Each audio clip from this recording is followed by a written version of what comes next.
옛날 한나라에 이름난 큰 부자가 있었습니다. 사람들은 그를 장자라 불렀습니다. 장자는 그 지역에서 가장 많은 재산을 가진 사람이었고 높은 사회적 지위와 명성을 누렸습니다. 특히 그는 5 아들을 끔찍이 사랑했습니다. 장자는 젊었을 때 가난하게 자라 온갖 고생을 겪었기에 자신의 아들들이 부와 명예를 누리며 살아가길 바라는 마음이 컸습니다.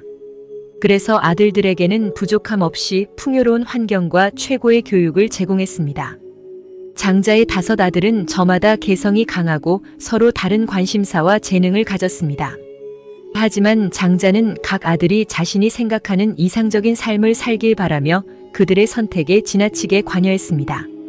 장자는 첫째 아들이 상인이 되어 가문을 물려받기를 원했고 둘째는 학자가 되어 높은 관직에 오르길 기대했습니다.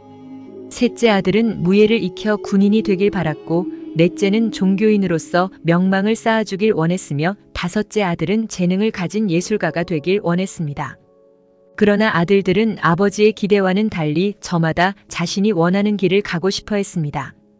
첫째는 자유롭게 여행하는 삶을 원했고 둘째는 평범하게 농부가 되기를 바랐으며 셋째는 무예 대신 음악에 관심이 있었습니다. 넷째와 5째 역시 아버지가 원하는 직업이 아닌 자신만의 길을 가길 원했습니다. 아들들은 아버지의 기대에 부담을 느끼며 한편으로는 자신들의 진정한 꿈을 펼칠 수 없다는 좌절감에 점차 장자와 멀어지게 되었습니다. 장자는 아들들이 자신이 원하는 삶을 살지 않는 것에 크게 실망하며 그들을 꾸짖고 더욱 강하게 통제하려 했습니다. 아들들은 이에 반발하며 갈등이 심해졌고 가족 내의 대화는 점차 줄어들었습니다. 장자는 점점 외로워졌고 자식들이 자신의 뜻대로 살아주지 않는 것에 큰 슬픔과 분노를 느끼며 내가 이토록 모든 걸 주었는데 왜 나를 이해하지 못할까? 라고 자주 한탄했습니다. 어느 날 마을을 방문한 한 지혜로운 수행자가 장자의 고민을 듣게 되었습니다. 수행자는 조용히 장자의 말을 듣고 난 뒤 조언을 건넸습니다. 장자여, 당신의 아들들을 향한 사랑이 진정한 사랑이 아니라 집착임을 아시나요? 집착은 결국 고통을 낳으며 집착에서 벗어나지 않는다면 평생 진정한 행복을 찾을 수 없습니다. 아들들은 그들만의 길이 있고 그들이 원하는 삶을 스스로 선택할 자유가 있습니다. 장자는 수행자의 말을 이해하지 못하고 물었습니다. 하지만 나는 이 모든 것을 아들들의 행복을 위해 해왔습니다. 그들이 부유하고 존경받으며 명예롭게 살아가길 바라는 것이 잘못입니까? 수행자는 미소 지으며 대답했습니다. 장자여, 진정한 사랑이란 소유가 아닌 이해와 자비에서 나오는 법입니다. 당신은 아들들이 원하는 삶을 이해하려 한 적이 있습니까?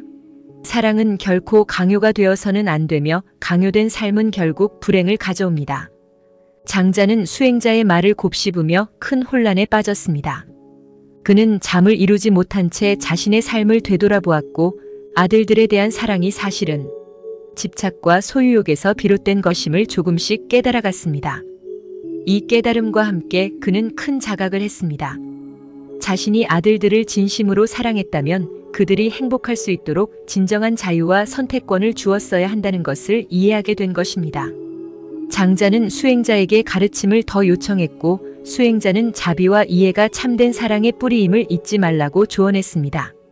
이후 장자는 아들들에게 자신의 과거 집착을 사과하며 그들이 각자의 길을 걸어가도록 격려하기 시작했습니다. 아들들은 아버지의 변화된 모습을 보고 점차 마음을 열었고 가족 간의 갈등은 서서히 화해로 이어졌습니다. 장자는 아들들의 삶을 존중하고 응원하면서 이제는 가족과 함께하는 시간 속에서 진정한 행복과 마음의 평화를 느끼게 되었습니다. 그는 아들들뿐만 아니라 이웃들에게도 집착에서 벗어난 자유로운 마음과 사랑의 가치를 전하며 여생을 보내게 되었습니다. 이 이야기는 사랑하는 사람이나 세속적인 성공에 대한 집착에서 벗어나 마음의 평온과 진정한 자유를 찾는 법을 가르쳐 줍니다. 장자는 진정한 사랑이란 강요가 아닌 이해와 자비로 이루어져야 한다는 것을 깨달았습니다. 불교에서 말하는 자비와 비집착의 가르침을 통해 우리에게 삶의 덧없음과 내면의 평화를 찾는 방법을 전해주는 이야기입니다.